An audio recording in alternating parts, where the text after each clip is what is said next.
Con relación a lo de la elección del Poder Judicial, se puede decir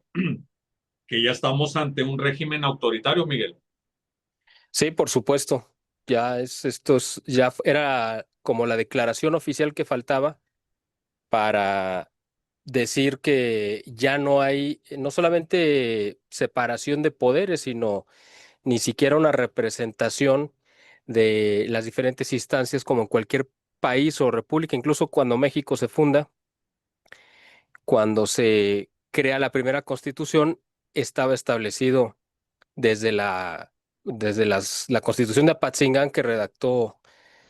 eh, José María Morelos en 1814 y después se retoma 10 años después en la Constitución de 1824 que fue ya como la primera constitución oficial y ahí se marcaba perfectamente que tenía que haber una separación, que vea que el poder se iba a ejercer a través de tres poderes, que era el ejecutivo, el legislativo y el judicial. En el año 2024, López Obrador tomó la decisión de tomar el segundo poder que no le correspondía y lo hizo a través de esta trampa que quedó documentada y que nosotros en nuestra plataforma hemos documentado ampliamente del fraude electoral que se realizó en la elección de junio del 2024, en el cual Claudia Sheinbaum pues no ganó la elección, pero López Obrador ya había preparado todo el escenario para darle un triunfo falso a través de haber tomado primero el control del INE, el organismo encargado de llevar a cabo la elección, y del Tribunal Electoral, que es el que lo iba a calificar. Entonces, ya tomando el control de estos dos organismos, pues ya estaba decidido que el poder legislativo iba a quedar en manos de López Obrador. Y además el golpe se concretó cuando ellos mismos se auto otorgan una mayoría calificada que no les correspondía,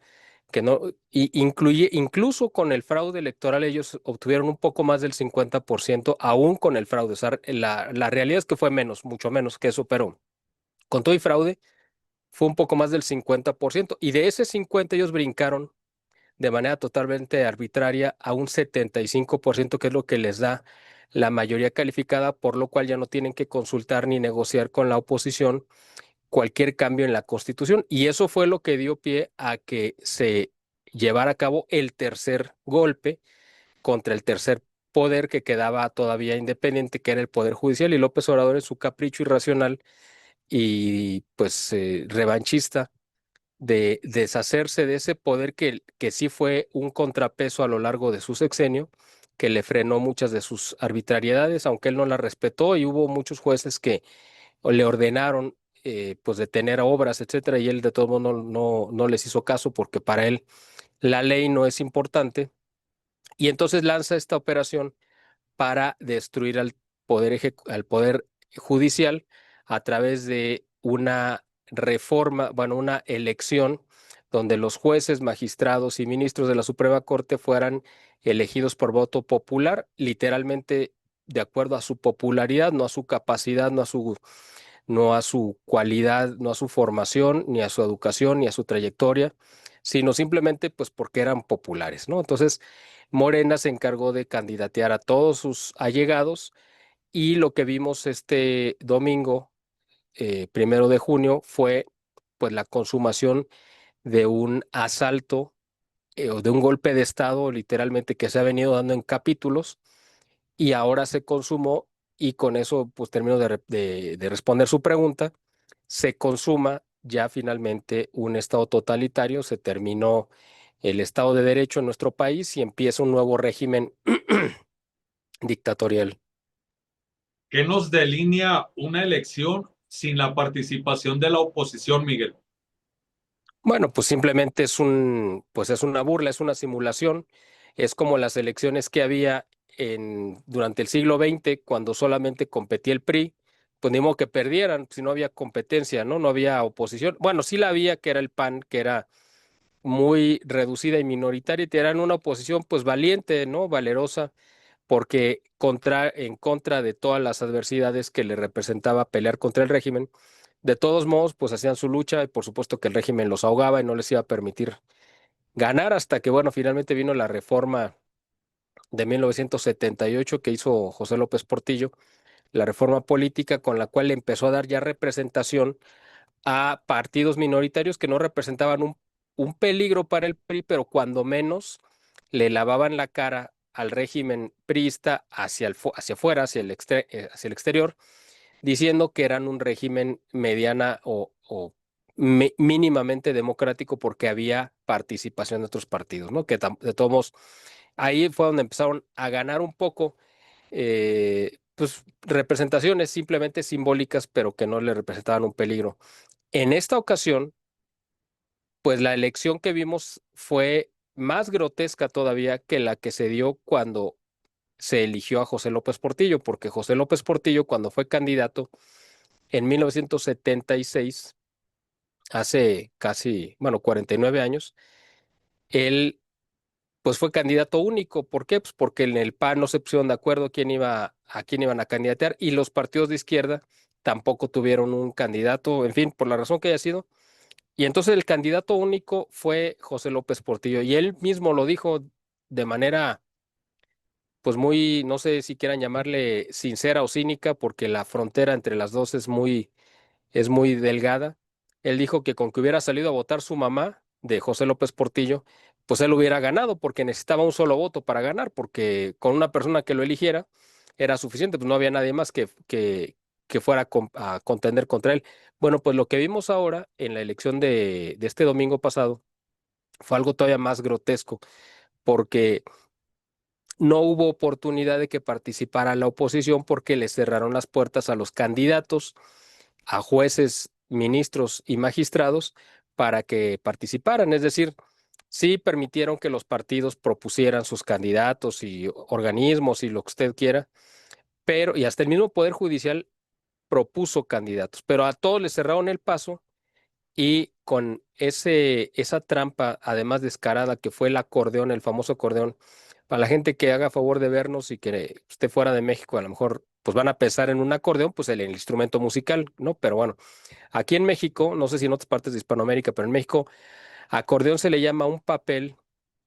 que precisamente se doblaba en pliegos muy pequeños para que no fuera muy visible y se usaba en los momentos que había algún examen difícil y ahí venían las respuestas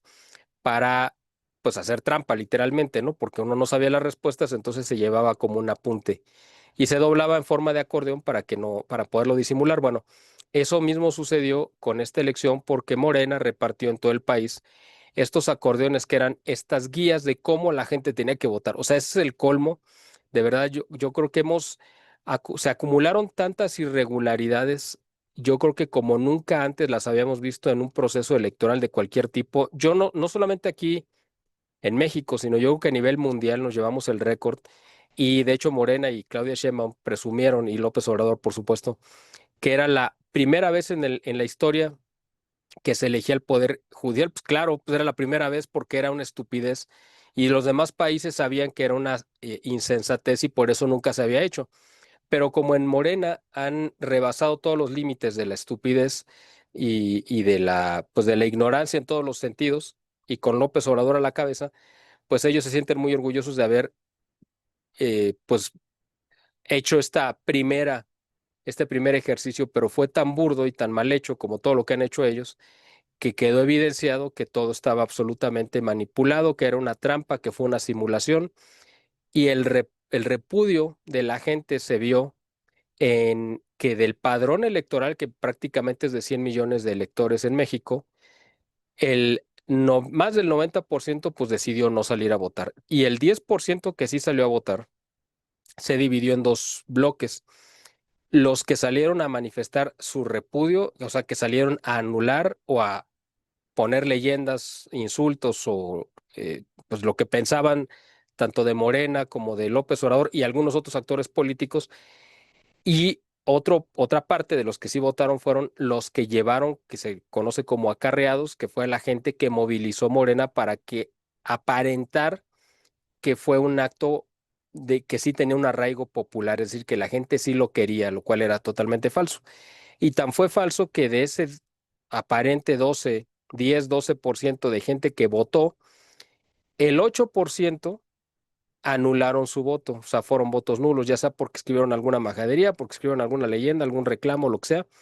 o porque no supieron cómo llenarlo, lo que sea. Eran votos que se cuentan, pero son nulos. Y solamente contaron el 5% de los votos. O sea, en una elección donde solamente el 5% de la voluntad popular se va a imponer sobre el 95% restante de la población. Si hay algo más injusto que eso, digo, más bien, no hay algo más injusto que esto, y esto va a quedar evidenciado porque además esto se va a llevar a los tribunales internacionales donde se va a juzgar. De hecho, la OEA que mandó representantes, pues dio un doble discurso diciendo que tomaban como válido el ejercicio, es decir, que decían que pues sí había sido válido, pero por el otro lado le hicieron una recomendación a todos los países sobre los que ellos ejercen alguna influencia, que es pues todo el continente americano, para decir que por ninguna circunstancia se les ocurriera repetir semejante estupidez, ¿no? O sea, no lo dijeron con esas palabras, pero básicamente el mensaje era ese. Así que creo que quedó muy evidenciado que esto fue pues una burla, fue algo grotesco y yo no creo que lo vayan a poder sostener porque es algo además absolutamente ilegítimo. Miguel utiliza varias veces el término grotesco y en ese sentido le pregunto, ¿hay límite para el deterioro o con estas personas de la 4T no hay límite para el deterioro? ¿Cómo ve usted? Bueno, es como hay un dicho que dicen que uno nunca puede estar tan mal que no puede estar peor y eso lo hemos conocido a lo largo de estos 7 años, casi 7 años de gobiernos, de desgobierno o mal gobierno de la Cuarta Transformación. Con López Obrador, bueno, nosotros creíamos que con Peña Nieto habíamos caído a lo más bajo en cuanto a la corrupción y sobre todo la corrupción, ¿no? El descaro, incluso el cinismo político, porque el mismo Peña Nieto llegó a decir en un arranque también de estupidez que era algo que lo caracterizaba, pero él dijo que, bueno, pues que la corrupción venía prácticamente en el ADN del mexicano, es decir, diciendo es que no podemos ir contra nuestra propia naturaleza, ¿no? Pero cuando pensábamos que ya no podíamos caer en algo más tonto, por ejemplo, que un Vicente Fox, que bueno, a lo mejor era muy bien intencionado, pero pues era muy ignorante en muchas cosas y torpe porque su expertise no era la política, sino era la empresa privada. Cuando pensamos que no hemos podido caer en algo más tonto, como lo dije, ¿no? Que Peña Nieto, pues llegó Andrés Manuel López Obrador para demostrarnos que se puede ser infinitamente más torpe, más tonto que Fox. Es más, Fox queda de verdad muy bien parado comparado con López Obrador. Y el nivel de corrupción que vimos con López Obrador hace que Peña Nieto pues quede realmente como un paladín de la honradez y de la buena gestión administrativa, porque esto fue de verdad algo escandaloso como nunca lo habíamos visto. Y lo que estamos viendo con Claudia Sheinbaum pues va más o menos en el mismo camino. Están saliendo apenas porque esto se sabe con el tiempo. Pero el problema es que ahora va a ser más difícil conocer los actos de corrupción porque el organismo encargado de ventilarlo, que era el Instituto de Transparencia, pues ya lo mataron, ya lo cancelaron, lo cerraron, precisamente porque uno vía transparencia podía solicitar información clave, con lo cual muchos grupos de la iniciativa privada o de la sociedad civil basaron sus investigaciones para denunciar los actos de corrupción. Esto ya no existe, entonces ahora son los propios miembros de la iniciativa privada o de los organismos civiles los que tienen que llevar a cabo sus propias investigaciones con sus propios contactos y haciendo pues una labor verdaderamente compleja y complicada, heroica, para poder evidenciar estos actos de corrupción. Los vamos a empezar a ver ya conforme vaya corriendo más el gobierno de Sheinbaum, pero estamos conociendo de verdad lo más bajo a lo que se puede caer, pero no digo que sea lo peor, porque puede haber algo todavía más, puede haber algo todavía mucho peor. Yo no me imagino, y Dios nos libre, de que pudiéramos llegar a ser gobernados por gente como Fernández Noroña, Gerardo Fernández Noroña, porque ahí sí sería todavía algo más bajo, me imagino, que López Obrador, y algo más radical que la misma Claudia Sheinbaum. O sea, sí podemos estar peor, no podemos decir, bueno, es que ya no podemos caer más bajo, sí, porque Morena se ha dedicado a enseñarnos que ellos escarban para poder descender cada vez más en los niveles, no solamente de la dignidad, sino de pues, de la ignorancia y de la torpeza, ¿no? Que ese ha sido como su emblema de gobierno. Concretamente a los productos de Miguel, comentarles, hermanos ortodoxos, ahí Miguel en su boletín en esta ocasión trae dos temas que particularmente nos jalan la vista. El primero, Netanyahu exhibe Europa. Miguel, ¿qué más vamos a encontrar en su boletín y sus productos, por favor? Bueno, estamos tratando de incluir notas de la prensa nacional e internacional 2 veces por semana en este formato de resumen de noticias para que la gente tenga una idea de lo que está pasando en el mundo, en México, en el mundo, en la iglesia, los temas más importantes. Es muy difícil hacer este filtro porque son tantos temas, obviamente, y tantos medios y tantas opiniones que de verdad hacer el rastreo y el filtro es una labor de verdad muy, muy grande. Tratamos siempre de elegir lo que creemos que a nuestros lectores les puede resultar de más interés y utilidad. Por eso, ese es el criterio que tenemos, ¿no? Para que si alguien va a leer algo, cuando menos diga, bueno, con esto ya tengo una idea de para dónde va el mundo. Y pues los invitamos a que se suscriban y lo reciban, porque pues obviamente tiene un costo de producción, de investigación, es decir, no, esto no se hace gratis, tiene un costo y les pedimos a la gente que pues lo reciban. Nosotros estamos pidiendo al mes una suscripción de 500 pesos para estar recibiendo al menos 8 ejemplares al mes, es decir, normalmente son 2 por semana, y también incluimos 2 ejemplares de nuestra revista estratégica. Esa trae temas de fondo de artículos de analistas de primer nivel a nivel mundial, de expertos en diferentes áreas para entender temas ya muy específicos. Entonces, digamos, estas 10 revistas, nosotros pedimos una suscripción mensual al menos de 500 pesos, pero quien pueda dar más, pues bienvenido. Y la línea de productos que tenemos también nosotros se la estamos ofreciendo. Es una línea de productos de cuidado personal y de limpieza que abarca todas las necesidades de cualquier casa de cualquier parte del país,